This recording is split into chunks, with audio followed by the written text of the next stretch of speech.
The fundamentals for Taiwan Semiconductor stock is better than ever, but here's why I'm cutting my losses on Taiwan Semiconductor stock right now.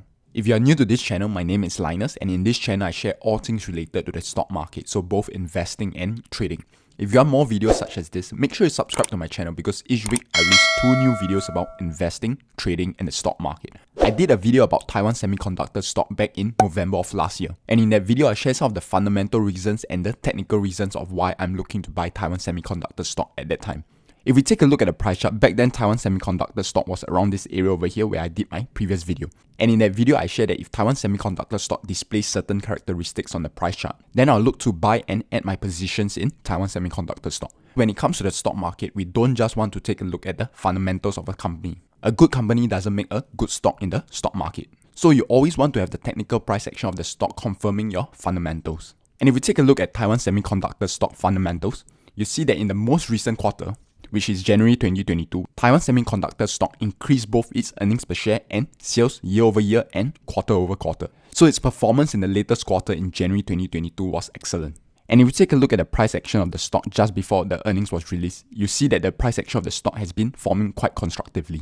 So even before Taiwan Semiconductor released its earnings, the price action is already anticipating that the stock will have a positive reaction to earnings.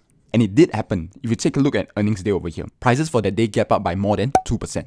And that is why it's so important to study the price action of any stock that you are taking a look at. Because the price action can give you clues on how the stock is likely to move in the future. This is not about predicting the stock movement with 100% certainty, but rather anticipating with higher probabilities. So for me, I added positions into Taiwan Semiconductor stock over at this point over here and around this point over here. And when earnings was released, I was up by around 10%. But you can see that subsequently after that, Taiwan Semiconductor stock has taken a hit and has declined by quite a bit. From a price of around $140 all the way to around $105. So that's quite a substantial decline in the stock price of Taiwan Semiconductor stock. And right now I've cut my losses and have totally sold out all of my positions in Taiwan Semiconductor stock. And here's why. So if we take a look over here and zoom in, firstly we see Taiwan Semiconductor stock declining back into the base after it had broken out over here. So that's a first warning sign. The second warning sign was over here when Taiwan Semiconductor stock tried to rally, but it couldn't rally and break above this resistance level over here as indicated by the blue line at a price level of around $124. So that was the second warning sign that the stock couldn't rally and break above the previous resistance level. The third warning sign was over here where prices gap down from this day over here to this day over here. If we buy a stock and we are going long, we don't want to see any gap downs in our stock. Because usually when a stock gaps down, it indicates to us that there's some technical weakness in the stock. So that was the third warning sign. The fourth warning sign was over here where prices break below the previous support level over here. So the support level is indicated by this blue line over here at a price level of around $108. So if we zoom out over here and take a look, you'll see that Taiwan Semiconductor stock has found support at this level multiple times. So if we take a look over here, this was the first time, this was the second time, third time, and fourth time. But if we take a look at the most recent time, the stock actually broke below the support level and could not hold above that price level. So that was the fourth and final warning sign for me. All the other warning signs were important, but the most important one was this final warning sign. And the reason why this fourth warning sign was the most important warning sign of them all is because, like I mentioned just now, Taiwan Semiconductor stock has found support at this level for a few months, and that is quite a bit of time. So the fact that the stock couldn't hold above this level and instead broke below it was the final straw for me. And that is why upon seeing this warning sign, I exited all my positions in Taiwan Semiconductor stock. So I closed all my position in Taiwan Semiconductor stock on this candlestick over here. So the average price that I paid for Taiwan Semiconductor stock was around this level, and I exited at this level. So if we take our price to over here and measure my loss, it will be from here to this point over here. So that's about a 15% loss on my position in Taiwan Semiconductor stock. So to clarify, for Taiwan Semiconductor stock, when I bought the stock, it was for my investment portfolio.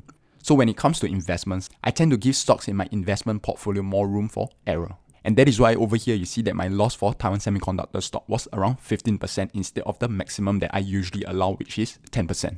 The reason why I allow stocks in my investment portfolio more room for error because for those stocks in my investment portfolio, I tend to hold them longer and they usually give me a higher average gains compared to my average gains in my trading. So the average upside and returns for my investment portfolio is higher than my trading. And that is why when it comes to risk and downside for my investments, I can also allow it to have more room for error.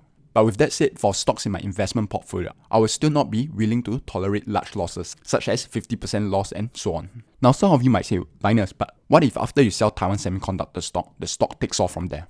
well, that's the price that I'm willing to pay. I can always buy back in later on. Yeah, sure, I might pay a slightly higher price for the same stock. But if that allows me to sidestep those large losses, then that's a price that I'm willing to pay. So consider it kind of an insurance premium that I'm paying for the stock. Right, so that's my analysis of Taiwan Semiconductor stock and why I'm cutting my losses in the stock. If you have learned something and have liked this video, smash the like button because it will really help the channel grow and allow me to produce more content such as this. And if you want more weekly stock ideas and tips, make sure you join my Facebook and Telegram groups because in those groups, I share with you weekly stock ideas and tips. And you can join those groups by clicking on the links down in the description below. I'll see you in the other videos to your financial success.